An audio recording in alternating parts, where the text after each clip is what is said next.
Meu nome é Oséia Barbosa Stroppa, meu marido chama Silas Stroppa, eu tenho 2 filhos, a Miriam Stroppa e o Caleb Stroppa. Tenho 5 netos, a minha filha tem 3 filhos, né?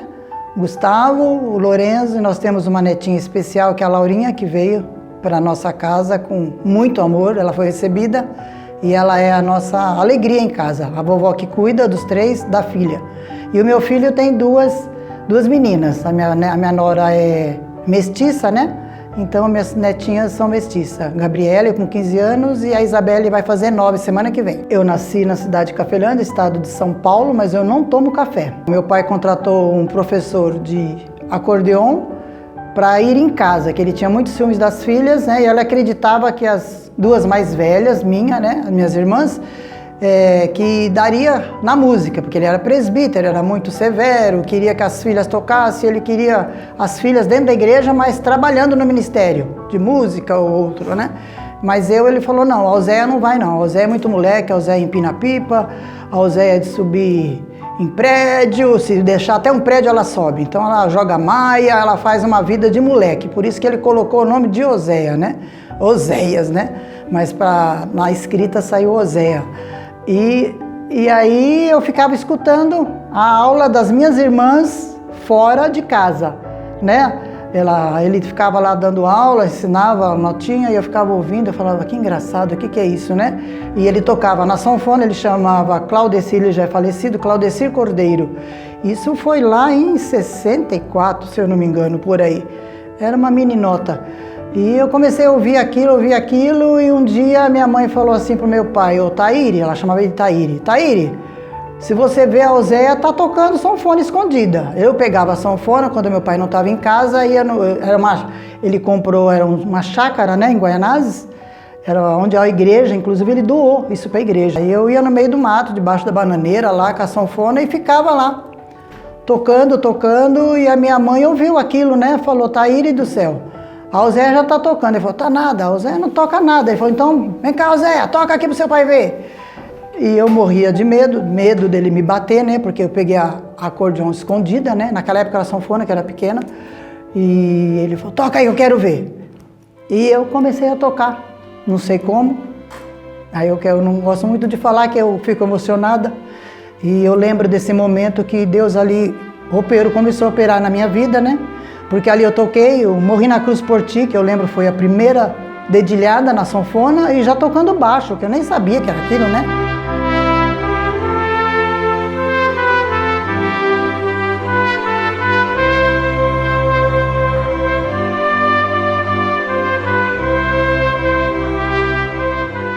E o professor falou, toca pra mim, Oséia. Aí eu toquei pro professor quando ele veio, o professor ficou assim também, nossa, eu não acredito, como eu não te ensinei isso, como que você está tocando?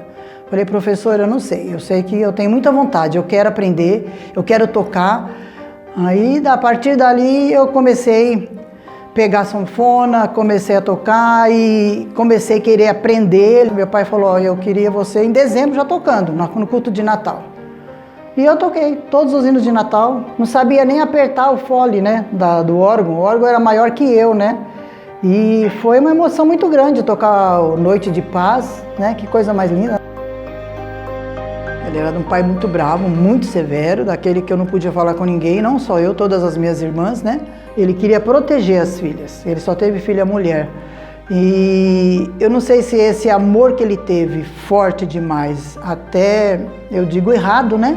Uma forma errada, mas uma forma que ele aprendeu na época com os pais dele, que era a forma de proteger as filhas, né? Eu acho que isso cativou muito, principalmente a mim, mas eu acho que a exigência dele, esse modo dele ser, me deixou a fazer melhor para provar para ele, que mesmo sem ele permitir que eu fosse a uma faculdade, Deus já tinha me dado o dom, Deus já tinha me chamado. Deus ia me capacitar. Eu namorei 6 meses, em 6 meses fiquei noiva e casei. Tinha que casar. Era para casar, você gostou dela? Então você vai casar.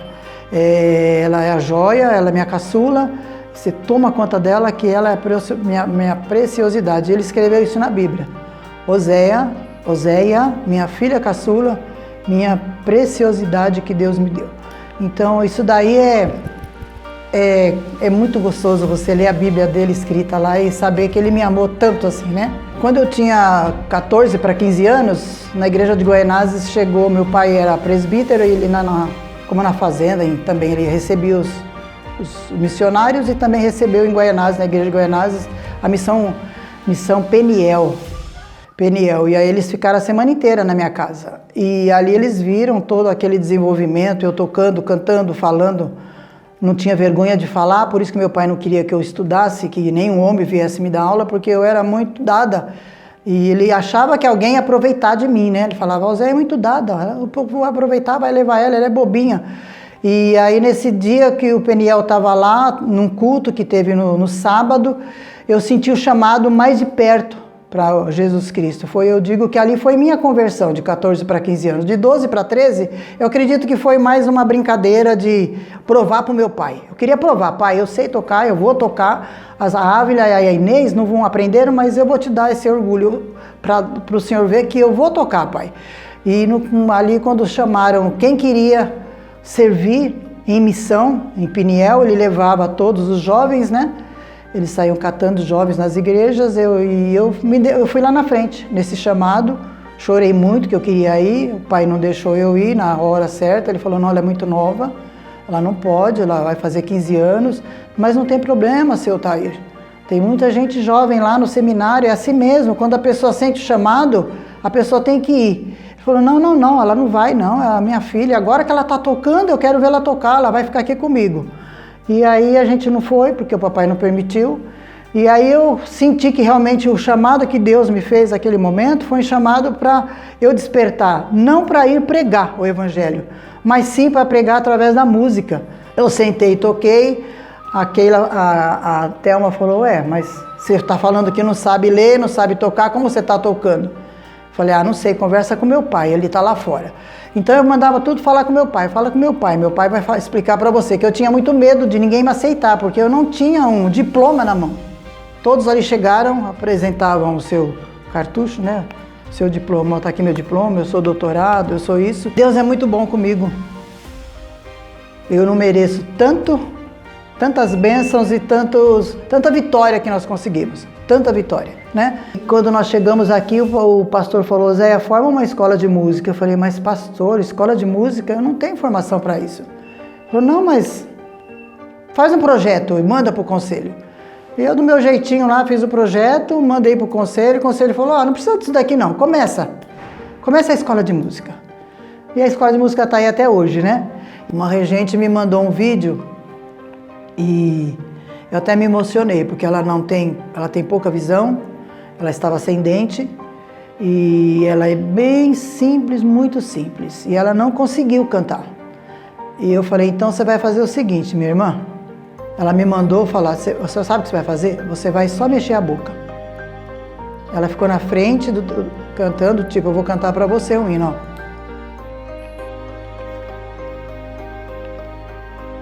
Eu falei, com a minha voz clama ao Senhor.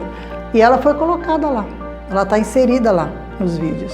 Ninguém percebe que ela não está cantando. Então eu falo o seguinte, eu falava para ele, você não quer estudar cello? Então que instrumento que você gosta? Zé, eu gosto de bateria. Então vai na bateria. Da bateria, você vai sentir outro desejo para tocar. Vai sair outro instrumento para você tocar e o Senhor vai colocar um desejo para você. Mas você tem que aprender a música. Você tem que aprender a ler as notinhas. Você tem que saber o tempo da nota, você tem que saber a figura da nota. Mas eu não quero. Mas você precisa saber. E se você colocar na mão do Senhor, eu digo para essas pessoas, se você quer começar agora e você não quer estudar música, não vá por cifras. A cifra te deixa, eu digo que deixa um músico preguiçoso. A cifra te dá acordes pronto. Você só põe o dedo aqui, ela já te dá o acorde de lá. Você põe o dedo no sol, ela já te dá o acorde de sol. Você põe o dedo de fá, ela vai te dar o acorde de fá. Aí você pega uma partitura na frente e você não consegue ler o soprano, o contralto, o tenor e o baixo. Você não sabe ler a clave de sol e não sabe ler a clave de fá. E tudo isso você tem que aprender. Eu, com a minha dificuldade que eu tive, eu aprendi sem ninguém. Agora, você tem condição, você tem professores agora. Então você coloca em primeiro lugar a sua vida. Entra no seu quarto. Coloca o seu joelho no chão. Pede ao Senhor, Senhor, Me capacita, porque eu tenho desejo de tocar. Eu tenho desejo de ser um servo nas suas mãos, ser usado. Eu quero fazer um ministério na tua igreja. Me capacita, Senhor. E me dê condição para eu preparar. Me dê vontade para eu estudar. Você tem que ter determinação e o principal, você tem que ter muito amor. Amor, muito amor. Eu tenho um amor muito grande pelos meus corais. Deus capacita os seus, né? Quando Ele chama, Ele capacita. Quando Ele me chamou, Ele me capacitou. Ele falou, eu quero que você vá. O resto deixa por minha conta. Eu vou te levar. E Ele está me levando há 55 anos.